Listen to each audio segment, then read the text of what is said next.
Superman 4. Oh, this one's bad too. To no one's surprise, this is a bad movie. Superman 4 came out and sucked again. How'd they make a fourth one? I don't know. I honestly have no idea how they would have even possibly been able to come up with a fourth one of these movies. The third one, I feel, would have the back-to-back wombo combo of Superman 4 into Supergirl should just kill this franchise forever. The characters are just the normal cast you're used to. Superman, Jimmy, we'll get to him later. Lois is actually back from her replacement. Lex is also back with no stooges intact. Overall, this movie wants so badly to be Superman 1, but it's just not. You're not Superman 1, and you'll never be. Just stop trying. Oh yeah, there's also a new villain, Nuclear Man, who is the son of Lex Luthor. Don't ask. He's nothing. He barely talks. He only yells, really. Lex also was a nephew. He's actually kind of fun, but he's just drowned by the rest of this movie. And now I have to explain the plot. Superman is asked by some kid to blow up all the nukes, and Superman just does it, and spouts some life lessons as he does. This gives Lex an idea after his nephew helped him escape jail. He steals one of Superman's hairs and makes a clone of him by using nuclear energy of the sun, and that creates Nuclear Man. So, Nuclear Man wreaks some havoc and stuff, and Superman stops him. And stuff. Every fight scene in this movie is very, very sleep-inducing. But that's not all. The Daily Planet, our favorite home base of Jimmy Olsen, Lois Lane, and Perry White, is being taken over by some sleazy company as they're not able to pay their bills. But it just works out, because that's how this movie rolls. Anytime something bad happens, it's dealt with almost immediately. Who needs stakes? I mean, Superman can do whatever he wants, so who needs them?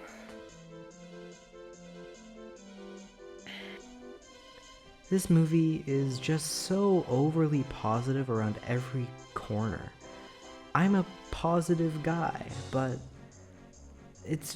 maybe it's just my movie-induced madness, but there needs to be, something negative. Please. Superman at this point, he's always been a Boy Scout, but he's just like Boy Scout plus. Nothing phases him in this movie. At this point, I would take him to snap someone's neck. Speaking of, I want to snap my own neck, because Superman tells Lois Lane his identity again, just to vent and then re-erase it with another super kiss. I think this movie just hates me at this point. People like this movie. No, actually, surprisingly, this bad movie is not well liked by people. Its Rotten Tomatoes score, and frankly its score everywhere, is just very, very low. Unfortunately, it did make money though. With a budget of $17 million, it made $36 million. Which isn't much of a profit, but it's still a profit. Luckily, they didn't make another movie after this, so I'm free. However, they did think this movie was going to be a really big success. They cut out an extra 30 minutes of this movie. I don't know where they even put in 30 minutes to this movie, but they cut another 30 minutes out so it could play in more theaters. It's kind of sleazy, but yeah, just depressing, I guess. Just look at the effects. They're so physically hard to look at. It's been a decade and the effects got worse. Okay, what tier could it be? Oh, I wonder which one. F tier. F tier. The movie sucks. Granted, Superman 3 sucks more, but it doesn't change the fact that this is just another frustratingly bad Superman sequel. And with that whole story wrapped up, you know what's next, folks? The only little bit of thing that brings me joy after this not very good movie, the Jimmy Olsen Minute.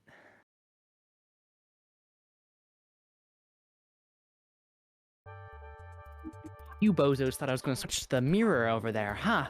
No, you don't realize that I'm too lazy to move the camera today, so I won't. So what did the Jimmy Olsen minute here? Speaking of insanity, this is a very long and, well, insane Jimmy Olsen story, so it might take a little bit longer than a minute if I'm being honest, but who cares? All right, here we go. All right, so Jimmy's trying to land a plane. The plane's crashing and he has to land it because the pilot got sick for some reason. Superman comes to save him and helps him land it, and Jimmy's like, this is the perfect opportunity for a story. However, this girl Meg also wants the story. She's new at the Daily Planet and is kind of like a con artist. She's been able to trick Clark Kent into not getting into a taxi so she can get to the story first. She does get to the story first, but not knowing that he's Superman. Superman also gets there around the same time.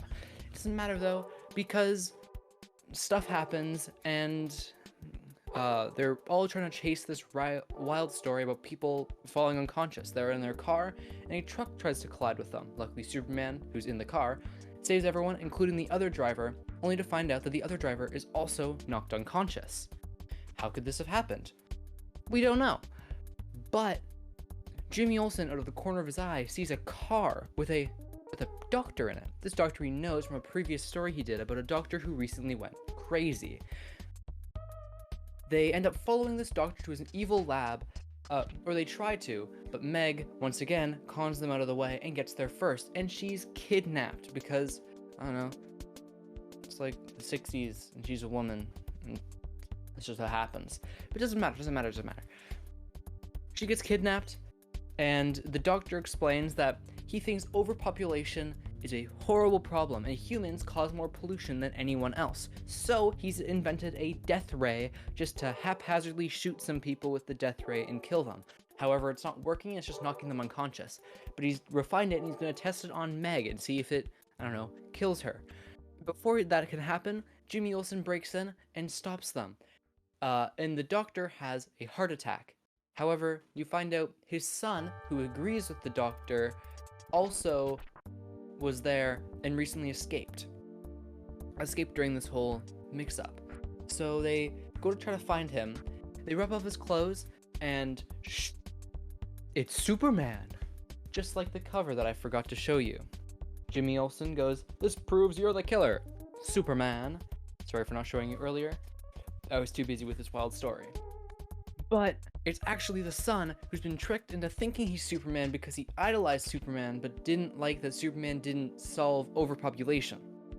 So he now thinks he's Superman, and Jimmy Olsen beats him up, making passerbys think Jimmy Olsen's really strong because he just beat up Superman, but he didn't actually. And that's how it ends. The track record has not been very good. In fact, I would say I'm quite depressed, based on 2 bad Superman movies, a horrible Supergirl movie, and a pretty bad Howard the Duck. The 80s are not looking bright. Unfortunately, I don't think there'll be much to bring me out of this depressive pit of movies I'm stuck in. Unless, of course, someone were to make an actually good one. A classic, if you will. If someone were able to piece together a story with maybe a new superhero, one we haven't seen in a while. A Batman. I don't know who would be up to the job. You could see, like, I don't think I want any of the directors from this movie. Maybe, like, Richard Donner. I don't know. I don't think he'd do a very good job. Maybe we need a new, fresh face. This is, I guess, I'm the producer. I'm like movie execs. I know what happens in the future, pulling back the curtain, but like, bear with me. We need a new face, kind of weird, spooky director. Maybe an up-and-comer. What if we grab that person that made Frankenweenie, the short, for Disney, and then got fired because they didn't like Frankenweenie and didn't think it fit the brand? What if we hired him to make Batman?